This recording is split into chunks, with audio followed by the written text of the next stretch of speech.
Hello everyone, welcome to once again to the question answers on the topic metals and non-metals. Let's continue our questions. Now the first question is, which of the following oxides of iron would be obtained on prolonged reaction of iron with steam? पूछ रहा है कि कौन सा oxide बनेगा? Which oxide will form? Which oxide will form when iron is expose to reaction iron with steam? जब ये iron react होगा स्टीम के साथ, steam means nothing but reaction with water molecule, right? ठीक है, वाटर के steam के साथ। तो क्या होगा? ऑप्शन दिए हैं आपको। First option is iron oxide, second FeO है फर्स्ट वाला, दूसरा Fe2O3। सबके सब ऑक्साइड्स हैं, बट पर्टिकुलरली कौन सा वाला बनेगा वो पूछ रहा है। ये फेरस ऑक्साइड है, ये फेरिक ऑक्साइड है। And the last option is Fe2O3 and Fe3O4. Both options are there. Now we can see the reaction. This iron, when exposed to steam or water, now there is a formation of, अभी यहाँ पे स्टैचोमेट्री maintain करने पड़ेगी अपने को। अगर reaction देखेंगे तो मेनली इस तरह से रिएक्शन फॉरवर्ड होती है। Now there is a formation of ferric oxide, Fe3O4 बनेगा। ठीक है, इसको बोलेंगे फेरिक। यहाँ पे जो Fe है इसकी ऑक्सीडेशन स्टेट होती है Fe+3 वाला। ठीक है, Fe3O4 ferric oxide. So the correct option is option number C. ये है rust Fe iron oxide, this is called as a rust, right? तो ये तो हो गया फर्स्ट वाला question. Second question, a non metal used to preserve food material is. चार option दिए आपको। कौन सा वाला नॉन मेटल है जो यूज होता है for preserve preserve food material? ठीक है, first option is carbon, second option phosphorus, third option is sulphur and last option is nitrogen. तो ऐसा कौन सा नॉन मेटल है जो यूज किया जाता है फूड प्रिजर्व करने के लिए? तो करेक्ट आंसर आएगा आपका नाइट्रोजन। ये एक एलिमेंट है जो कि एक नॉन मेटल है which is used for the preservation of food materials. ठीक है, now we will go for the third question. थोड़ा सा अप्लाइड क्वेश्चन ले रहे हैं अपन अभी। बेसिक जितने भी थे वो सब अपन ने पूरे कवर करा लिए। थोड़ा सा इसमें अप्लाइड रहेंगे, रिएक्शंस बेस्ड क्वेश्चंस जो कि थोड़ा सा ट्रिकी होते हैं और वो क्वेश्चंस भी एग्जाम में आ सकते हैं।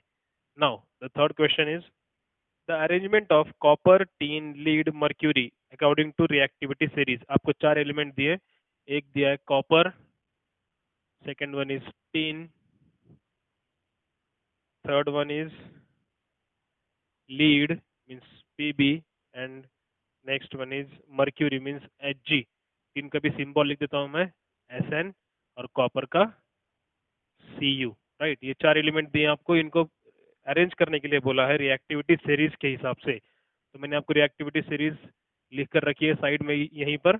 अभी आपको देखना है सबसे कौन सा वाला ऑप्शन होगा जहां पे उसने करेक्ट रिएक्टिविटी सीरीज दी होगी। पहले ऑप्शन में उन्होंने दिया है tin is more reactive than lead, it is more reactive than copper and then mercury. ये आपका फर्स्ट ऑप्शन है। सेकेंड ऑप्शन है lead is more reactive than copper, it is more reactive than mercury and then tin. Now the third option is copper more reactive than Hg, more reactive than tin and more reactive than lead. And the last option is mercury is more reactive than tin, more reactive than lead and more reactive than copper. Now listen carefully. अभी आपको reactivity series यहाँ पर है, exam में तो आपको याद करनी पड़ेगी। आई होप आपको रिएक्टिविटी सीरीज दिख रही होगी यहाँ से। ठीक है, अभी इस रिएक्टिविटी सीरीज में कंपेयर करना है आपको कि कौन से एलिमेंट कहाँ पर है और कौन मोस्ट रिएक्टिव है, कौन लीस्ट रिएक्टिव है। बात करें अगर तो पहले देखते हैं कॉपर किधर है। ये रहा कॉपर यहाँ पर है, ठीक है। देन टीन किधर है, टीन यहाँ पर है। And then lead is here and mercury is here. अब चार में सबसे ज्यादा मोर रिएक्टिव होगा टीन, क्योंकि वो सबसे ऊपर है। टीन के बाद आएगा लीड के बाद आएगा कॉपर के बाद लास्ट में आएगा mercury. So Sn is more reactive. कहाँ है Sn? फर्स्ट ऑप्शन में ही है ऐसे। Sn is more reactive than lead, correct. Lead more reactive than copper, correct. And copper is more reactive than mercury. So our correct answer is first one. इस तरह से आपको reactivity series पे पूछेंगे। सो आपको ये क्वेश्चन सॉल्व करने आना चाहिए। इसके लिए एक्टिविटी सीरीज याद होना ज़रूरी है, तो आपको वो याद रखनी पड़ेगी for this kind of questions. Now the next question, question number 4, the metals that float when treated with water. ऐसे कौन से मेटल्स हैं जो फ्लोट होते हैं, metals that floats when treated with water के ऊपर, ठीक है। First options are manganese and sodium, second option are sodium and calcium, third option is magnesium and sodium, and last option is magnesium and calcium। ये चार option दिए आपको, पूछ रहा है कौन से ऐसे दो मेटल हैं जो वाटर के ऊपर फ्लोट करते हैं, तो करेक्ट आंसर आएगा आपका इसमें आता है मैग्नीशियम और कैल्शियम। ये दो एलिमेंट्स हैं जो वाटर के ऊपर फ्लोट करते हैं।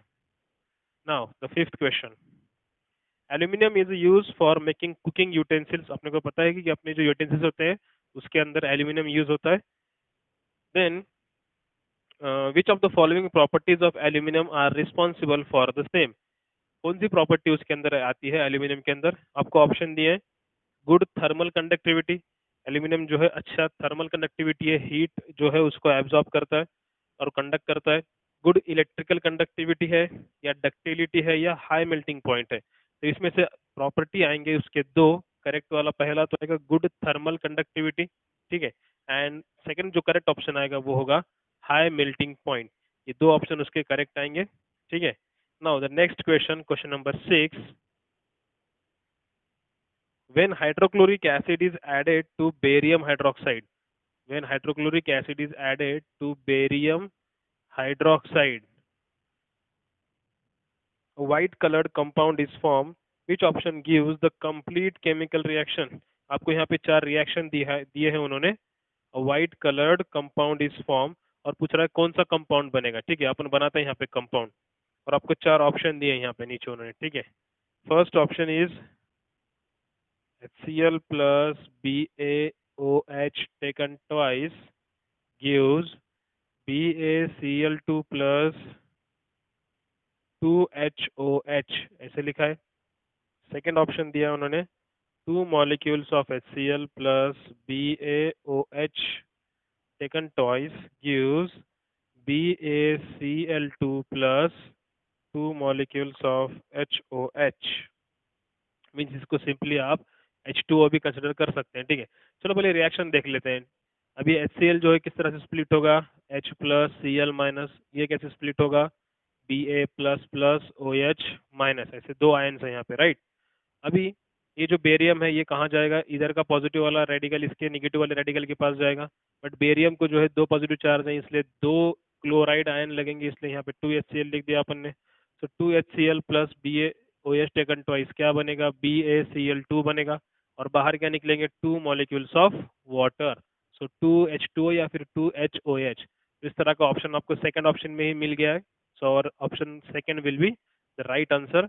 When hydrochloric acid is reacted with barium hydroxide, it will form barium chloride and water molecule. This is called as white colored PPT for barium chloride. Reaction इस तरह से आपको दिए जाएंगे और प्रोडक्ट फॉर्म करने के लिए बोलेंगे, चार ऑप्शन देंगे ऐसे पूरी कंप्लीट रिएक्शन के। आपको स्टैचोमेट्री देखनी पड़ेगी, स्टैचोमेट्री मीन्स रिएक्शन बैलेंस है या नहीं है, रिएक्टेंट में कितने मॉलिक्यूल यूज किए हैं और प्रोडक्ट में कितने मॉलिक्यूल यूज किए हैं। देखो किसी भी केमिकल रिएक्शन में जो रिएक्टेंट यूज करते हैं ना, उन रिएक्टेंट में ही रिएक्शन होगी, प्रोडक्ट उसी में से बनेगा, राइट। कोई तीसरा प्रोडक्ट तो बनने वाला है नहीं, जो रिएक्टेंट में यूज किया होगा वही प्रोडक्ट में आने वाला है, right. Now next question number 7, what happens when pellet of sodium is dropped in water. देखो अब ये जो सोडियम जो है ना वो हाईली रिएक्टिव है। अगर सोडियम का पैलेट मतलब एक टुकड़ा जो है सोडियम का अगर वो वाटर पे गिरा तो याद रखो it will give a vigorous reaction, reaction बहुत फास्ट होगी और वहाँ पे फायर कैच हो जाएगा, ठीक है। सो आपको थर्ड ऑप्शन में दिया है, it catches fire and form hydroxide. वहाँ पे हाइड्रोक्साइड बनेगा, सोडियम का सोडियम हाइड्रोक्साइड फॉर्म होगा और ये रिएक्शन इतनी फास्ट होगी that is a vigorous reaction is there and it will catch a fire. So ये आंसर याद रखिए, सोडियम की रिएक्शन वाटर के साथ विगरस होगी और वो फायर कैच करता है, ठीक है।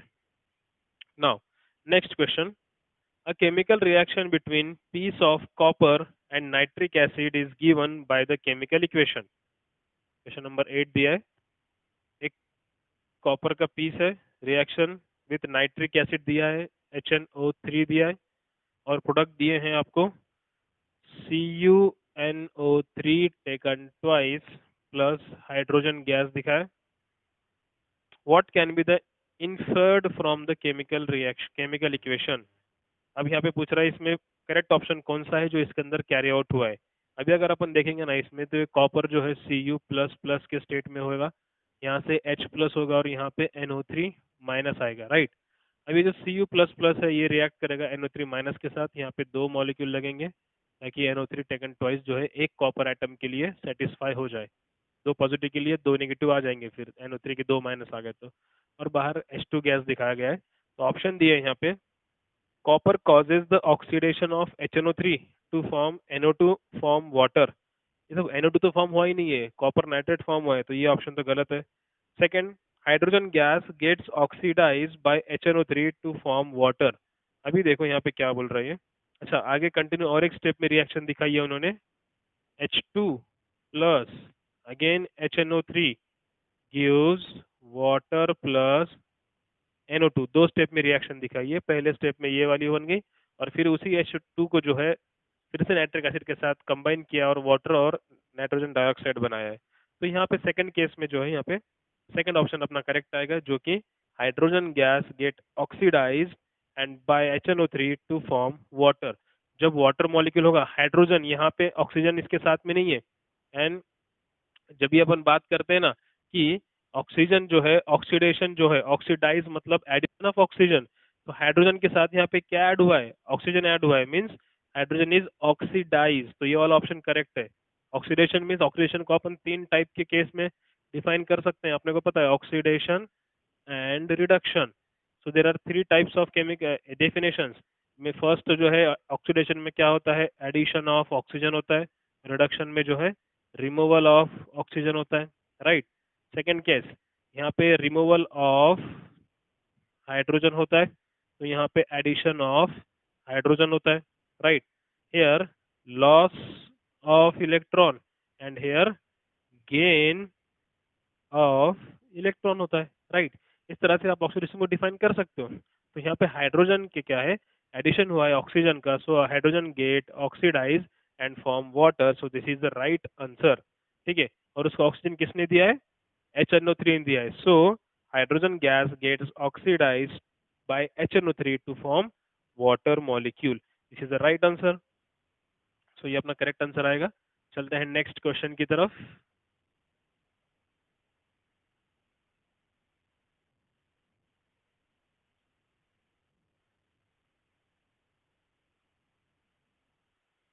Now the next question, question number 9. When calcium oxide is added to water, calcium oxide is added to water, ठीक है, it completely dissolve and in water without forming bubbles. What products are formed in this reaction? आपको option दिए कि कौन से product form होते हैं वो पता करो. First option calcium and hydrogen gas. Second calcium and hydrogen peroxide दिखाया है यहाँ पे. थर्ड कैल्शियम हाइड्रोक्साइड दिखाया है. एंड फोर्थ कैल्शियम CaH2 दिखाया है. ठीक है, अभी देखो कैसे होगा. कैल्शियम ऑक्साइड का मैं यहाँ पे फॉर्मूला लिखता हूँ, CaO.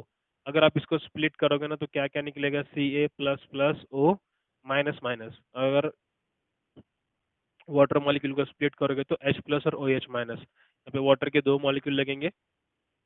क्यों, वो देखो. अभी ये जो Ca प्लस प्लस है, इस कैल्शियम ऑक्साइड का वो बॉन्ड फॉर्म करेगा OH माइनस के साथ, और क्या बनाएगा, CaOH टेकन ट्वाइस, जो कि एक्चुअल में एक बेस है, राइट. और बाहर क्या निकलेगा, H2O. ठीक है, सो आपका ऐसा कौन सा ऑप्शन है जहाँ पे प्रोडक्ट CaOH टेकन ट्वाइस दिखाया है, that is a C option, calcium hydroxide is the product. ठीक है, सो ये आपका करेक्ट आंसर आएगा. चलते हैं नेक्स्ट क्वेश्चन की तरफ. रिएक्शन में आपको रेडिकल्स कौन से फॉर्म होने वाले हैं, ये अगर आपको पता चल गया ना तो आप इजीली रिएक्शन कर सकते हो. You should know which radicals are there in a chemical reaction. मतलब कौन से आयन्स फॉर्म होने वाले हैं, कौन इलेक्ट्रॉन लूज करने वाला है, कौन इलेक्ट्रॉन गेन करने वाला है, ये आपको अच्छे से आना चाहिए रिएक्शन के अंदर सॉल्व करते वक्त। Now question number I think 9 और 10 जो भी है। A student studying the chemical properties of a metal finds incomplete chemical reaction in his book। एक स्टूडेंट जो है रीड कर रहा था केमिकल रिएक्शन, तो उसको इनकम्प्लीट दिखी, तो वो आपको कंप्लीट करना है अभी। उन्होंने रिएक्शन दी है magnesium oxide plus nitric acid. Product आपको बताना है, ठीक है, आपको पता नहीं है रिएक्शन में। ऑप्शन दिए हैं उन्होंने आपको Mg3N2 प्लस 4H2O, ये फर्स्ट प्रोडक्ट है ऑप्शन में। Second is Mg plus NO2 plus O2। Now the third option is MgOH taken twice plus 2 nitrogen dioxide के molecule. And third is sorry fourth one MgNO3 taken twice plus H2O। Now देखो reaction अपन solve करके देखते हैं। Same उसी तरह करेंगे जैसे कि मैग्नीशियम ऑक्साइड के दो आयन बनेंगे Mg plus plus and O minus minus. HNO3 में से क्या निकलेगा H plus NO3 minus, right. Now we know that opposite charges repel attract each other and similar charges repel each other. अभी ये जो कंपाउंड का positive वाला है Mg डाइपॉजिटिव, ये जाएगा दूसरे कंपाउंड के नेगेटिव वाले के पास। तो अभी Mg के ऊपर दो पॉजिटिव चार्ज है, तो उसको नेगेटिव चार्ज वाले आयन्स भी दो चाहिए। तो यहाँ पे तो एक ही है, तो अपन क्या करेंगे स्टोइचियोमेट्री मेंटेन करने के लिए यहाँ पे 2 लिखेंगे, राइट। तो अब NO3 मॉलिक्यूल भी दो हो गए, तो प्रोडक्ट बनेगा MgNO3 टेकन ट्वाइस, और बाहर निकलेगा एक साथ में क्या बचा है अभी यहाँ पे नाइट्रोजन ऑक्साइड बचा है। सो यहाँ पे कितने मॉलिक्यूल MgNO3 टेकन ट्वाइस एक हो गया, राइट, और बाहर निकलेगा अपना वाटर, राइट। NO3 तो चला गया, बचा यहाँ का H2, दो H प्लस बचे और एक O बचा है। सो H2O वाटर मॉलिक्यूल बाहर निकलेगा। सो अपना प्रोडक्ट जो है मैग्नीशियम नाइट्रेट होगा। This is called as magnesium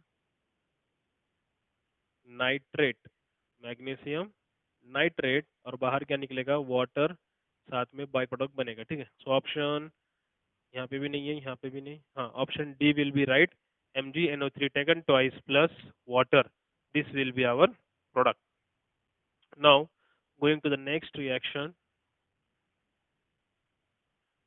इसके लिए पता होना चाहिए कि कौन सा मेटल है। देखो मैग्नीशियम ऑक्साइड में मैग्नीशियम जो है वो मेटल है, तो मेटल हमेशा इलेक्ट्रॉन डोनेट करेगा, राइट। तो ये बेसिक कंसेप्ट है एकदम, कि आपको पता होना चाहिए मेटल्स क्या करते हैं। Metals are also called as electropositive, मैंने फर्स्ट डे ही बताया था। मेटल जो है वो इलेक्ट्रो पॉजिटिव होते हैं, ठीक है, और नॉन मेटल जो होते हैं वो इलेक्ट्रो निगेटिव होते हैं। इलेक्ट्रो पॉजिटिव मीन्स वो इलेक्ट्रॉन को डोनेट करने में बिलीव करते हैं, ठीक है, क्योंकि उनकी वैलेंसी वो होती है इलेक्ट्रॉन डोनेट करने जैसी, right. Now the next question, which of the following can undergo a chemical reaction. पूछ रहा है कौन सी केमिकल रिएक्शन हो सकती है। आपको चार ऑप्शन दिया उन्होंने। कैन क्वेश्चन है, केमिकल रिएक्शन, इंटरेस्टिंग क्वेश्चन है। आप पहले सोचो, मैं आपको ऑप्शन दे रहा हूँ। उन्होंने चार रिएक्शन के एग्जांपल दिए।